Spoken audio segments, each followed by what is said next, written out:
Olá, amigos do canal Importante é Saber, amigos do canal Democracia Brasileira.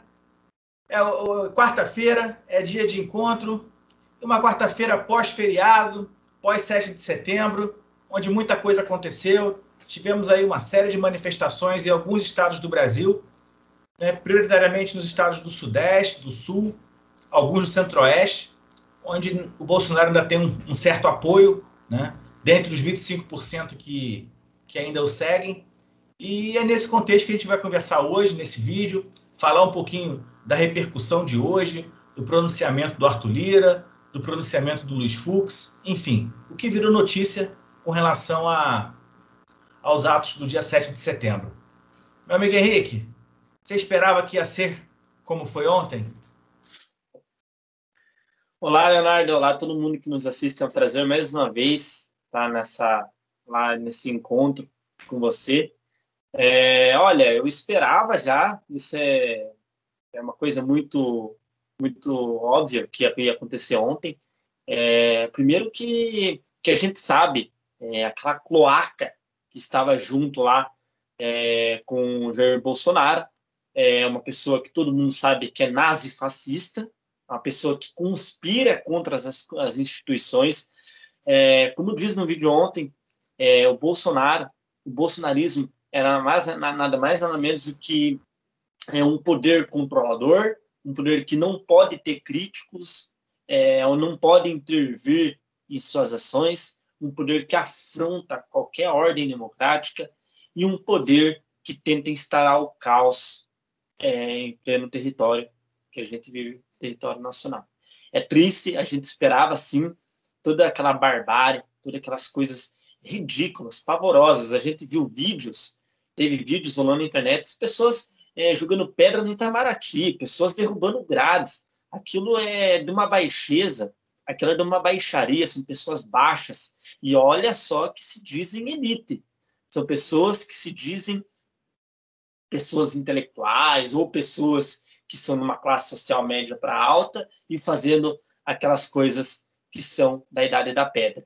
É vergonhoso a gente ter pessoas desse tipo, pessoas baixas, pessoas que beiram a marginalidade, são pessoas que deveriam sim estar atrás de uma cela ou limpando colégio, ou limpando muro por ter feito isso contra uma instituição, contra aquilo que é protegido pela Carta Magna, pela Carta de 5 de outubro de 88. Então, sim, eu esperava um dia sombrio, um dos mais sombrios da história do Brasil republicano, onde nós tivemos 125 mil pessoas. Parece muito, mas eles falaram que iam ser 2 milhões. Mas então, voltando, 125 mil pessoas, 125 mil nazifascistas na Avenida Paulista e em Brasília, em várias cidades do país. É triste, é muito lamentável o que ocorre no nosso país, mas a gente sabe que esperando de um governo desse, não podia vir outra coisa a não ser autoritarismo e uma afronta à Constituição, Leonardo.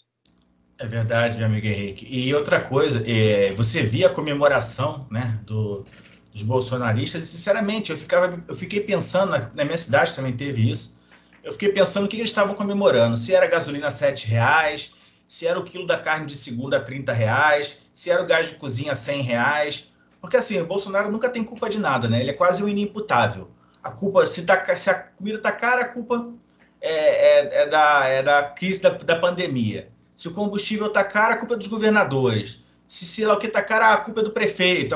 Ele nunca tem culpa de nada. É um governo que vive numa inimputabilidade, numa ausência de culpa, sempre apontando terceiros e nunca apontando o próprio umbigo. O PT é uma espécie de inimigo imaginário, né? É o Lex Luthor do Superman, é o Coringa do Batman, enfim. Ele existe porque se ele não tiver, não existe o herói, que o Bolsonaro se julga um herói da nação, um mito.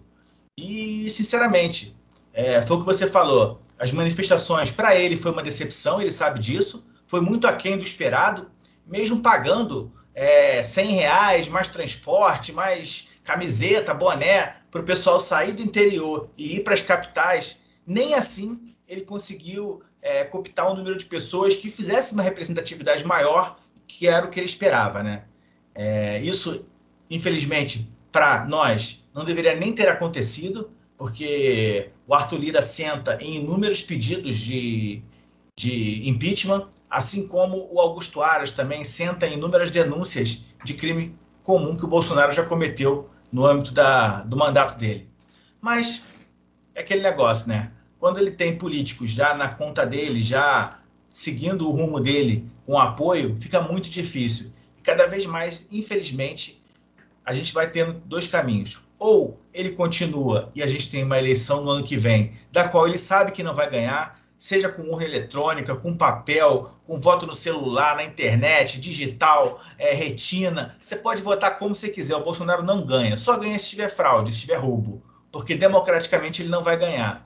E o outro é ou o impeachment ou o golpe de Estado, que seria a interrupção, né, do mandato dele, o regularmente constituído. São as duas hipóteses. Ou ele continua pelo golpe de Estado, ou ele sai pelo impeachment numa quebra do mandato, ou então via eleição. Não tem outro jeito, não tem outro caminho, porque do jeito que está, não dá para continuar. Mas mudanças, eu não acredito. O depoimento do Arthur Lira hoje foi patético, ou seja, perdeu uma grandíssima oportunidade de ficar calado. E o que o Fux falou também, que pode cometer crime de responsabilidade, que o STF não vai fechar, enfim, também não adianta, porque o STF são 11 ministros, mas apenas 2 estão botando a cara e estão querendo, de alguma forma, acabar com o que a gente está vendo aí, dia após dia, na política brasileira e no chefe do Poder Executivo, né, meu amigo Henrique? Com certeza, Leonardo. A gente vê o Bolsonaro, a gente vê todos aqueles, o Braga Neto, a gente vê o Ramos, a gente vê o Mourão, pessoas que têm currículo dentro do Exército, dentro da área militar, e ficarem de fantoches, apoiar algo tão ridículo, algo que afronta essas instituições, é vergonhoso. Aquelas pessoas em volta, às vezes, ver crianças que nem sabem por que estão ali, apoiando algo sem lógica nenhuma. Eles veem tudo que acontece, nada é culpa do Bolsonaro, como bem disse o Leonardo. Aí a gente vê a gasolina 7.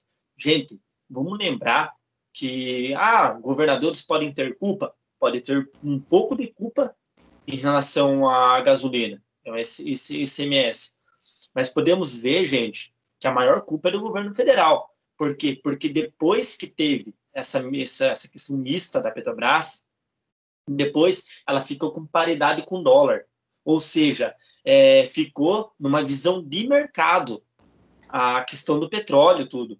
Então, ou seja, se o mercado, o Brasil, ele sobe e o Brasil acaba não acompanhando e a paridade do dólar aumenta em relação ao real, é óbvio que a gasolina é repassada, ela vai ser cobrada mais cara da gente. Então, isso vem das ações do governo federal em relação a essa paridade com o dólar, porque teve uma iniciativa de mercado, teve uma visão de perspectiva fora, internacional, de mercado, não estatizado dentro do país, uma visão econômica dentro do país. Então, a maior culpa, isso é até um pouco de ignorância, quem fala que a maior culpa é dos governadores, não. A culpa é do governo federal que não conseguiu fazer com que o real ficasse, pelo menos, em disputa dentro do mercado internacional, mercado financeiro ou mercado internacional.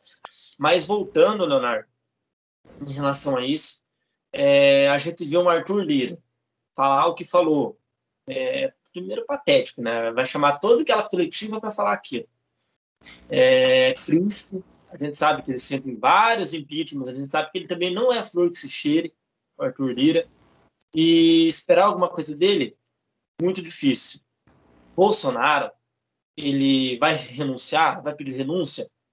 Pode ser, mas também é difícil. E a gente sabe que, do jeito que está, se Alexandre de Moraes, Barroso, se os ministros não tiverem pulso firme nesse momento, a gente sabe que o golpe vai ser instaurado, porque eles querem fazer tal como ocorreu na Constituição de Weimar, na Alemanha nazista. O Bolsonaro usa da Constituição para destruí-la. No mesmo caso dessas mesmas falácias que eles falam do artigo 142. Eles contextualizam de uma forma totalmente antidemocrática e sem nenhuma interpretação verdadeira. Eles acabam fazendo com da ideia deles, da visão deles, acabam retirando parte do texto para poder dizer como isso usa de meias verdades. Eles pegam desse artigo 142 para querer justificar algo injustificável.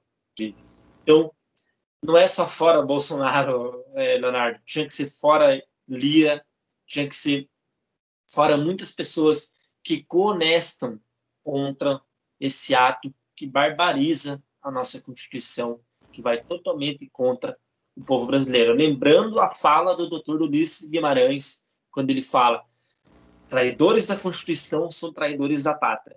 E o Bolsonaro é traidor da pátria, como todos aqueles nazifascistas que estão lá apoiando o governo federal, que acredita que o Brasil vai para frente com R$7 a gasolina e pagando R$20 em 5 quilos de arroz. É triste, é vergonhoso.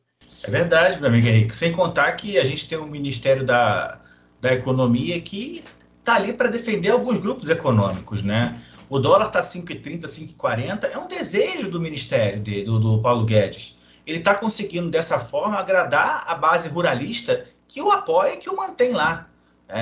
O grande apoio do Bolsonaro hoje é o agronegócio, parte do agronegócio, né? E manter um dólar a 5,30, 5,40 é um agrado, é a melhor forma de se dizer com ele o seguinte: estamos juntos, somos nós.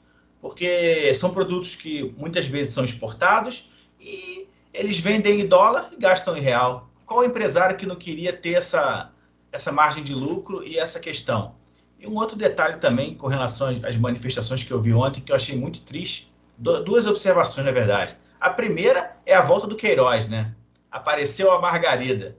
Eu vejo o Queiroz prestando continência para o Roberto Jefferson. 2 bandidos, cara. 2 criminosos de primeira grandeza. É triste você ver um negócio desse, sabe? Foi de chorar. Junto a isso, o Nelson Piquet, né? Um cara que já está numa certa idade, que resolve se queimar no final da vida, transportando Jair Bolsonaro. Sabe, assim, a pessoa perde a oportunidade de passar pela vida de maneira honesta, de maneira digna, e acaba fazendo uma cagada dessa no final da vida. É lamentável. Isso com relação só essas 2 pessoas públicas para comentar. E com relação às manifestações do dia 12, foi o que você falou. Talvez seja uma forma de tentar se contrapor, mas a gente sabe que é muito difícil. O Bolsonaro se cercou de um apoio político muito forte. E uma coisa que é triste também, né, Henrique? Você vê nessas manifestações pessoas humildes apoiando o Bolsonaro. Eu presto atenção e falo assim: meu Deus do céu. Até vi um comentário hoje que eu achei muito interessante. 2 comentários, na verdade. Um dizia: parecem até Dona Florinda, do Chaves. Gosta de pôr banca, chama todo mundo de gentalha, mas mora na mesma vila que o seu Madruga, que a Dona Clotilde e que o Chaves. Então, porra, que elite é essa que está junto com eles? Ou então, um outro exemplo também que eu vi foi ser elite igual empregada doméstica. Faz tudo pro patrão, mas na hora de dormir vai dormir no quartinho de empregada do lado de fora da casa. Então, assim, sabe, não tem porquê, não faz sentido. É uma contraposição que eu não consigo entender. A não ser que seja massa de manobra e ter sido pago, né? Para estar lá de alguma forma, ou alguma promessa de algum favor político. A gente não sabe o que pode acontecer, né? Já que a gente tem alguns empresários aí do nível do Zé Carioca, do Tocha. A gente sabe que tem uma estirpe sinistra aí que não é fácil, não. É dose. Tá bom, gente? Essa é só a minha opinião. Mais uma vez, eu quero agradecer a todo mundo que acompanha o canal Importante é Saber, o canal Democracia Brasileira. Vamos seguindo aí rumo a mais inscritos, a divulgar o nosso trabalho, a fazer novos vídeos. E contamos muito com a ajuda de todo mundo. Tá bom, gente? Meu amigo Henrique, me despeço, passo a bola para você e vamos aguardar, né? Vamos ver o que vem por aí. Dias melhores virão, diria o poeta. Foi mais um prazer, mais uma vez, estar nesse encontro. Para terminar, eu acho uma fala muito interessante num convidado ontem do Jornal da Cultura, que ele falou bem assim: o Bolsonaro, ele autoproclama, ele se diz a Constituição. Ele toma a Constituição como se fosse dele. Ele acha que tudo é em volta dele. A Constituição é ele. E nunca se viu uma pessoa no mundo a tratar a Constituição como sua, usar suas palavras para dizerem pela Constituição.